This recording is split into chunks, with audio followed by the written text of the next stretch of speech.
प्रिच्या बाबण्यान आयज पवित्र सभा आंकवार मारयेक 3 वर्सांची आसतना तिच्या आवय बापायन बागयोन जॉकीन आनी आनंद देव तेंपलान भेटयली हें समरण करता।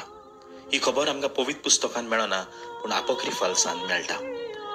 बागयोन ब्रिजिताक आंकवार मारयेन दिश्टी पडून म्हणलें, तुका दिसत की देवान आपल्याक कृपा दिली ती बेश्टीच दिली म्हणून? ना, देवान तर आपल्याक कृपा दिली जाल्यार आपल्यान जायते मागणे केले, आपले जायती दुखां घडयली, जायते कश्ट त्रास केले, खालतीकायेन जियेली, सेवा केली आनी देवाक मानता तसली जिवीत जियेली। आनी हे पासत देवान तिका कृपेन भरली, देवान तिका आपल्या पुताची आवय जावंक वेंचून काडली। आनी हेच आयचे शुभ वर्तमान आमकां सांगता, म्हज्या बापाची कुशी कोत्ता तितली मनीस म्हजो भाव, भयण आनी आवय। वय तिणें सदांच बापाची कुशी केली आनी ह्याच पासत ती देवाच्या पुताची आवय जाली। म्हणटच ती आमची दर एकल्याची आवय आमकां सगल्यांक देख दवरता। आमी तिची देख घेवया, तिचे भाशेन बागयोन जावया।